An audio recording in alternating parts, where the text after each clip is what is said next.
It's the MyMichelleLive Podcast. Looking for the God story and news of the day. My Michelle Live News and Views. Here's Michelle. Hey, thank you for being part of News and Views and being willing to look a little bit deeper into the stories of the day and how they affect you. Wow, what a story we're going to be sharing today. On the morning of August 8th, FBI agents raided the home of former President Donald Trump. He declared that the raid was unnecessary and that it was prosecutorial misconduct, the weaponization of the justice system, and an attack by radical left Democrats who desperately don't want me to run for president in 2024.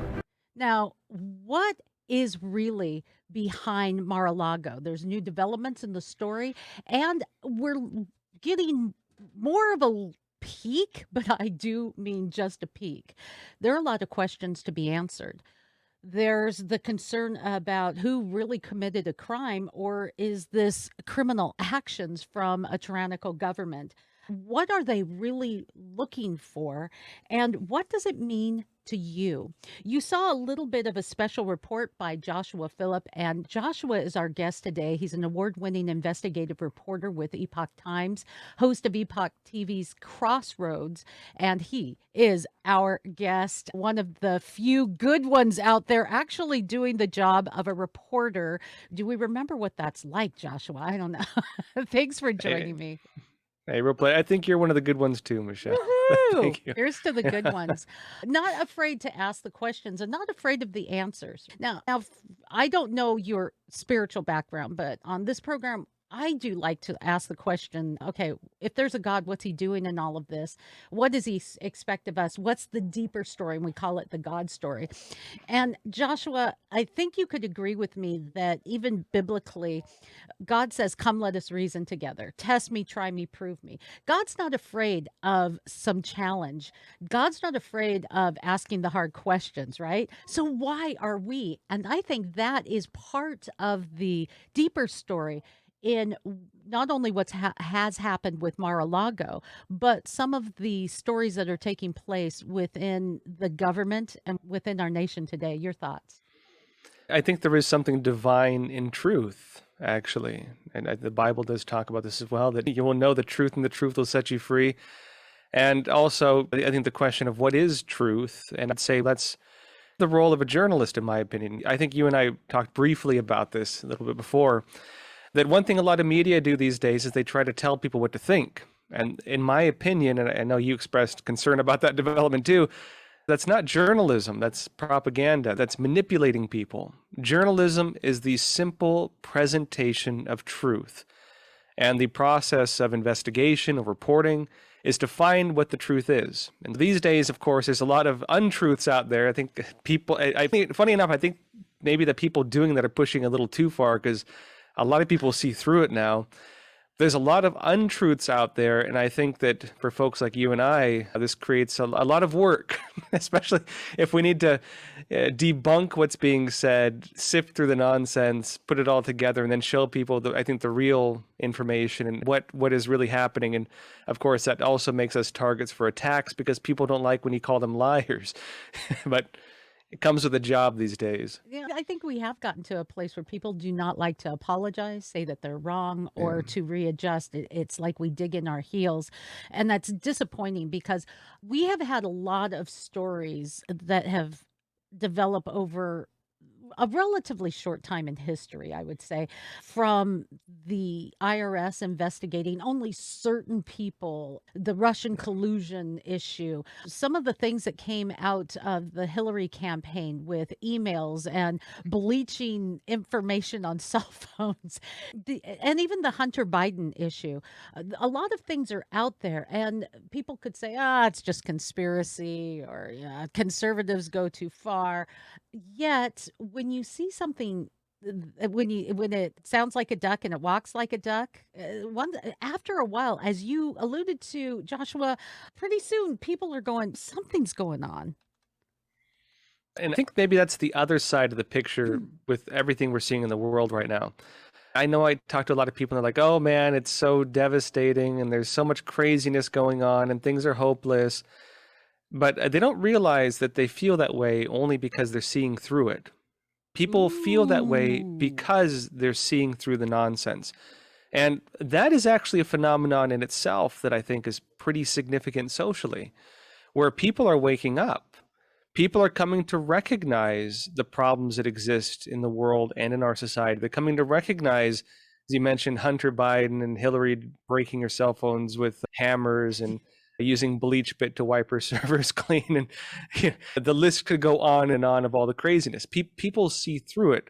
Maybe not everybody, but there is, I think, a very large social awakening that has taken place. And that social awakening is, funny enough, why people oddly, I think, feel demoralized without recognizing the importance of the reason why they feel that way. And the fact that that's actually a pretty broad, again, development happening socially. Something is happening and people are waking up. And waking up to an extent that I think that's creating a new wave where the people who are spinning these lies are having to spin more and more extreme lies, and they're getting worse and worse at it, frankly.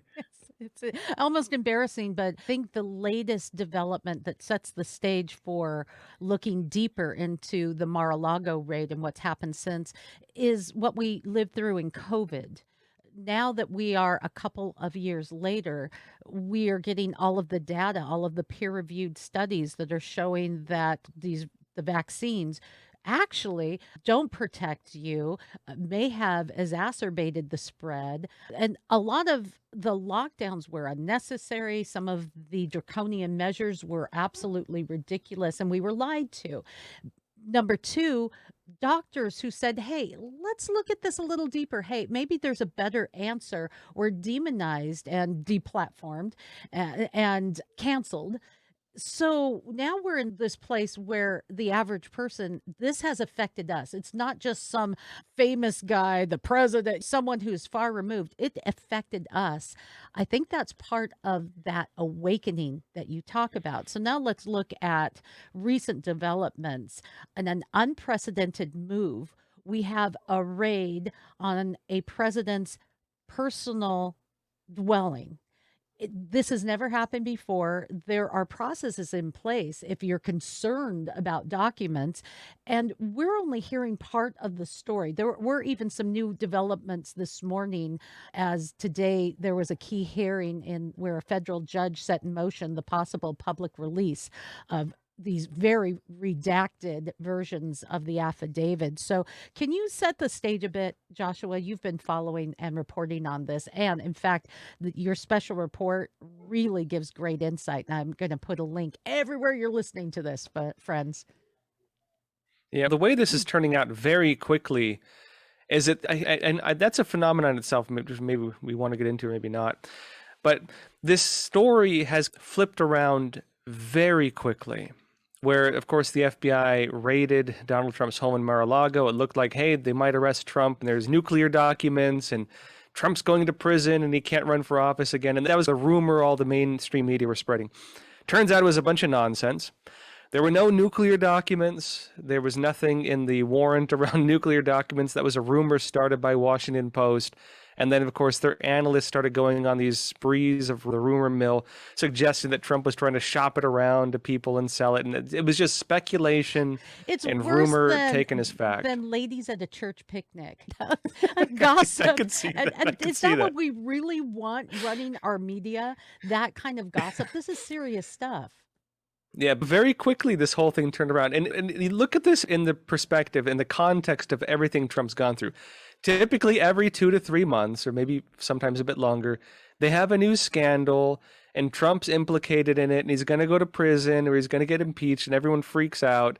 And then it turns out the whole thing was a big sham and then Trump's okay. And then the people who framed it end up looking like criminals. It's a bit like watching, the way I kind of view Trump and the mainstream news about Trump, it's kind of watching the old Roadrunner cartoons where you're watching the Roadrunner, or so you're watching the Wile E. Coyote and he's planting all these elaborate traps. You're like, oh man, he's got the Roadrunner this time. And then the Roadrunner comes out and of course makes a fool out of him. That's how all these scandals typically play out. What I found interesting about the Mar-a-Lago raid is that it flipped around very quickly. Within the first few days, it flipped around. And it's done a real serious boomerang now. This could very likely be the Watergate equivalent for the Biden administration. And let me explain how that's playing out. So the FBI, of course, go there and raid Trump. Immediately, Trump says, this is the new Watergate. He points at Biden himself. Biden pretty much throws his arms up in the air and says, I had nothing to do with this. Merrick Garland is then implicated, head of the DOJ. Merrick Garland takes personal responsibility and says he signed off personally. Then Trump goes and he just publicly releases the warrant with the unredacted names of the FBI agents. The warrant shows this was basically a fishing expedition. It was an extremely broad brush. It looked like they were just searching for anything. It didn't really specify what to look for. Among that was classified documents, but as former president of the United States, Trump has very broad declassification authority. And of course, Kash Patel, who is in charge of Trump's National Archives. And he was the former chief of staff. Yeah, and he does a show with us, and he was easy for us to get to and talk to. Kash explained, that Trump had been trying to release these Spygate documents about the scandal with Hillary Clinton and Obama and so on, and how the Democrats framed this whole Trump-Russia narrative, and Trump was in the process of declassifying, making this public. Trump had previously declassified them. The public release is being slowed down and blocked by unelected bureaucrats. Then it turns out that the judge who signed off on this warrant was in fact a judge who previously recused himself of the case involving both Trump and Hillary, meaning that then Trump has a lawsuit specifically about Spygate with that, meaning the guy who recused himself because there's a conflict of interest did not recuse himself on something that involves very likely the same information. Why is that? And then it turns out that the unredacted names of these FBI agents are individuals allegedly being investigated by John Durham in part of the exact same scandal, the Russiagate scandal. And the thing's breaking at its seams, honestly. In addition to that, because they had such a broad brush approach with this, to the point where they end up taking documents they can't legally take, including things that are under attorney-client privilege, ironically involving that lawsuit that both the judge and possibly the agents who carried out the raid were involved with, which could constitute even interference in an actual legal case, not to mention a violation of Trump's fundamental Fourth Amendment rights, very likely, meaning this is a constitutional issue in addition to that. But they also took his passports and then admitted by offering them back, by doing so, very likely admitted guilt that they took his passports. And this thing is flipping around really quickly, and it looks really bad, which is why they want the affidavit now, not just the warrant, because the affidavit's going to show if or whether there even is a justification for such a broad brush fishing expedition they just carried out. The president, while he was sitting, Donald Trump, has a pretty broad ability to declassify information. And according to Kash Patel and the former president, he declassified the documents that he had. I wanted to confirm that with you and also ask you, Joshua, is it unusual for a president to have formerly classified or even classified top secret things in their possession? Is because that's a big part of the reporting, that this is what's unprecedented, that a president is taking home things from the White House, like sneaking out all these documents and stealing soap and bathrobes as well. It's not unusual at all. Of course, Barack Obama famously took home, I believe, millions of documents. Was not ever accused of a crime with that. Even Hillary Clinton, as the former Secretary of State, destroying allegedly evidence around the Benghazi scandal while she's being investigated. James Comey himself, and she wasn't president, she was Secretary of State. James Comey himself, who was in charge of the FBI at the time, came out and did a video saying he's not going to prosecute her. It would be unheard of. You would never do such a thing, especially during an election cycle, which we're in right now. And normally there's also standards around that. The justification around even Obama taking his documents, you have, ironically, the media trying to defend Obama because Trump called him out and said, hey, didn't Obama do the same thing? And why didn't you go raid his home? And they're saying because Obama went through the legal process. And Trump and Kash Patel are both saying, well, so did Trump, actually. Yeah. And not only that, but that the president has such very broad abilities to declassify information that essentially maybe there's a little bit more, but essentially all they have to do is just declare that they're declassifying something, and they have to have a witness for it.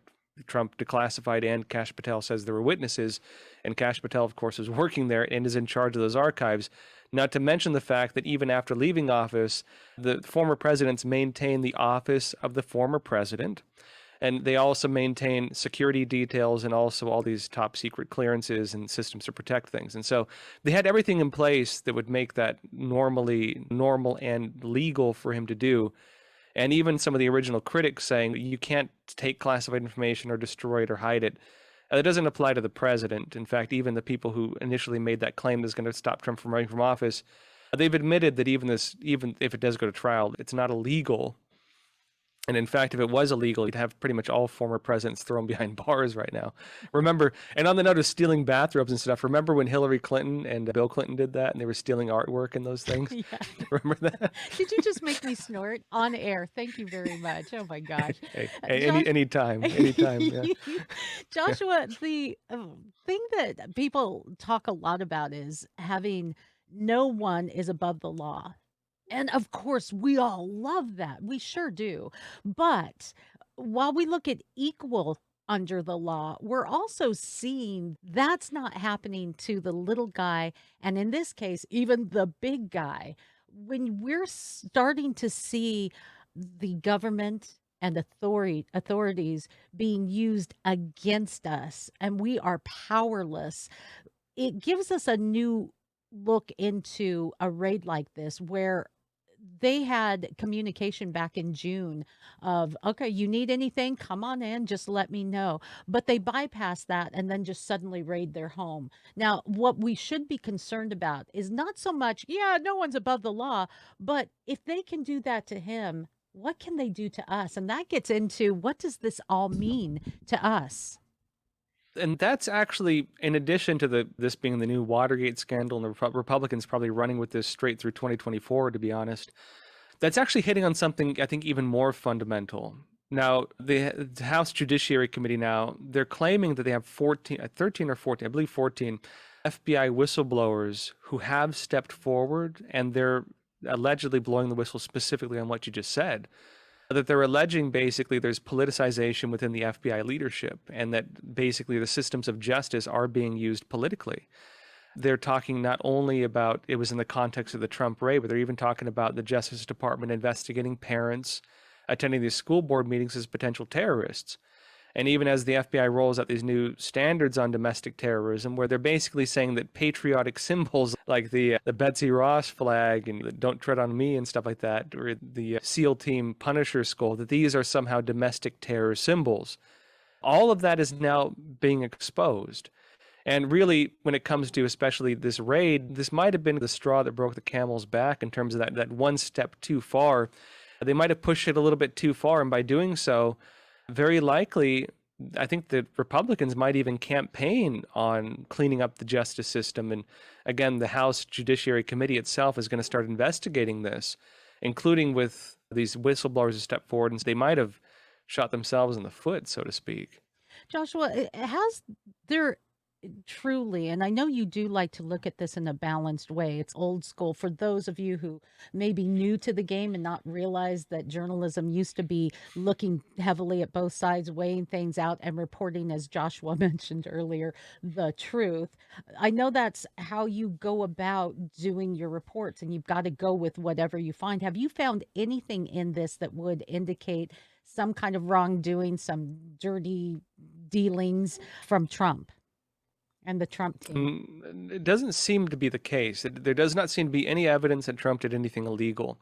In fact, again, if you want to accuse him of doing something illegal, you'd throw Obama behind bars, because what he did was he did the same thing, but on a much grander scale than what even Trump's being accused of. But we know that he went through the legal processes, as did Trump. And so there's even precedent from that. There's precedent from public statements by James Comey. It would never hold up. At the very most, you might see, if the Justice Department really wants to go this far, you might see them, for example, try to put Trump on trial. But at this point, it's looking worse for them than it will on Trump.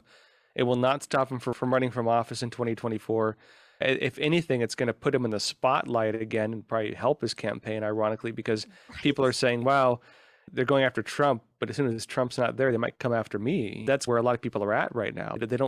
They're seeing now that the ability of the justice system to target people politically is not limited to just Trump or public figures. It's going down just to the basic community level at this point. And Yeah, I think it's PTA moms. big for It's them. crazy. Yeah. And I almost think that to a degree, Trump's hopes for another run were dead. I just think there were other people who were starting to shine, and people were saying, yeah, and then I hate some of the ways that he speaks or whatever. What people have their own opinions. And I think a lot of people were ready to walk away, and then suddenly this happens and he's back in the spotlight again. So it may have backfired just a bit, but it does beg some of the questions concerning the January 6th incident.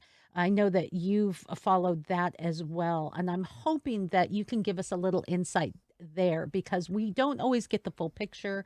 We see it as this big insurrection and yet turned our back. Dude, I live in Seattle. You want insurrection? They took over a portion of my city just blocks from my studio. And that was a summer of love, according to the mayor of Seattle and to many others in political positions. So that's another area where we saw this discrepancy. I think most Americans, even Trump supporters, many of my friends who were there said, yeah, if someone was breaking in and causing a ruckus, fine, prosecute them, whatever. But why a two-tier system of justice based on politics? That should concern Democrats as well as Republicans because so quickly the tables can turn. And I think you hit the nail on the head that this could turn around as well. So I did another documentary not too long ago called The Real Story of January 6th. In fact, just maybe a couple months ago. It's about an hour and a half, and we did a real thorough look at January 6th, and we even got a lot of footage probably nobody's seen before, or very few people have seen, including police body cam footage. And really, when you break it down, the story is very different from what people are being told. Very likely the police and the Capitol Police in DC Metro very likely violated a whole lot of laws on use of force. Not only that, but the people who did commit the real crimes on January 6th, the ones who were tearing down the barricades and removing the no trespassing sign and breaking the windows, almost all of those key instigators are either not being charged or faced slap on the wrist charges. Meanwhile, the people who were literally, police opened the doors, waved them in, or even escorted them into the building, some of them are facing 20 years in prison. Now, there are even 4 individuals who died that day. Many people know of Ashley Babbitt, who was shot by Officer Byrd. Many other people don't know about Roseanne Boylan, who died in one of the tunnels. Police deployed tear gas, sucked the oxygen out. People panicked. They trampled each other. She fell. People fell on top of her. Protesters are there, held her hand as she lost consciousness. They were begging the police to save her life. The police began beating her after she was unconscious, beating her unconscious body, and people freaked out. And that's one of the big scenes, ironically, without the context of what happened to that tunnel entrance, where people are like fighting with the police. They were trying to save this woman's life. We actually show that video, and she did die after, unfortunately. The two other individuals who died that day, no officers died. That was total disinformation, including spread by even judges, ironically. The only 2 other people who died that day were individuals who had heart attacks or heart complications. But we actually have videos showing right before that they were struck by explosive munitions thrown by police, thrown in a way that would violate very likely use of force laws because they were not dispersing the crowd, they were not arresting the crowd, they were instigating the crowd. They were shooting people with tasers randomly, dropping them, not arresting them, walking away. They were randomly pulling pins and lobbing them into the crowd of these explosive munitions that shoot these plastic pellets. Bizarre stuff. And we had the video footage of these people who died of heart complications being struck by those explosive munitions, falling with the blasts, and then not getting up. They died. It's shocking and way underreported. And how this affects you as you're watching, listening, or reading is that if abusive power can take place on high levels, what does it mean to the average person? In Cold Spring, Texas, even now, there's a 7-year-old girl who was taken by the sheriff's department there in Cold Springs, Texas. The parents were accused of squatting in a house that they were leasing. They were released, but the 7-year-old daughter is nowhere to be found. Only one sheriff, Sheriff Calhoun, knows where this daughter is, and he's not released the information to anyone. The parents were not given their phone calls. They were detained when they really shouldn't have been. A lot of their rights were violated. And this is a story that's breaking right now. Why is that important? Because when you see abuse of power raiding a president, a former president, think of how he has so much protection, money, lawyers. What do you and I have when something like this happens? What power do a regular working class couple like the Infantes, and that's the couple who is dealing with this right now, what power do they have? That's a good question, Yeah, isn't it? we have the United States different from really any other country in the world. Other countries have constitutions, but the way the country is set up, the way the American system works, even including state sovereignty and even county sovereignty when it comes to the sheriffs, America is set up in a very unique way that we can look at all the other countries that have fallen to socialism. We have protections they don't have. In fact, even during the lockdowns in Australia, people were saying, I have a right to free speech, I have a right to this and that. And they got a hard wake-up call when they were told, no, you don't, because that's the American Constitution, not yours. And that's the And hope. that was a hard wake-up call for It a is, lot of but them. it's also the hope that we have here as we wake up. We saw the Brittany Griner situation where she's in Russia and this young woman, this young basketball player who turned her back on the singing of the national anthem and highly critical of the United States is now in a country where she's probably realizing, whoa, how good did I have it? That's a wake up call. And I think a lot of us are starting to wake up. We've had such prosperity, it lulls us into a sense of well being. And now we are suddenly being jarred. And so, in our final minute together, Joshua, I thought that maybe you could address that hope because I know you see it as well. You report the heartache, you report the hard stuff, but I think you also bring us a bit of hope. Let's end there. Yeah, that what you just raised with this woman who was arrested in Russia and sentenced to a pretty long prison sentence for drug possession. That goes all the way back to the protests in the 60s, where I might have been JFK or Reagan. I can't remember which president it was 60s or 70s, a little later, where he said those people protesting, if they got the government that they're protesting for, they'd all be arrested. The reason they can protest in the streets is because they do not have the government they're advocating for, which is a socialist government. One of the big ironies of this, that I think we are watching this really shock and awe campaign take place. But there's an old Chinese saying when it comes to military strategy, Sun Tzu talked about, when you're weak, appear strong. When you're strong, appear weak. And these shock and awe campaigns are a sign of weakness. There's an awakening taking place among the American people, a very powerful awakening taking place. This is the reason why people feel demoralized. Keep in mind that's only happening because people are waking up. And that's something that's not going away.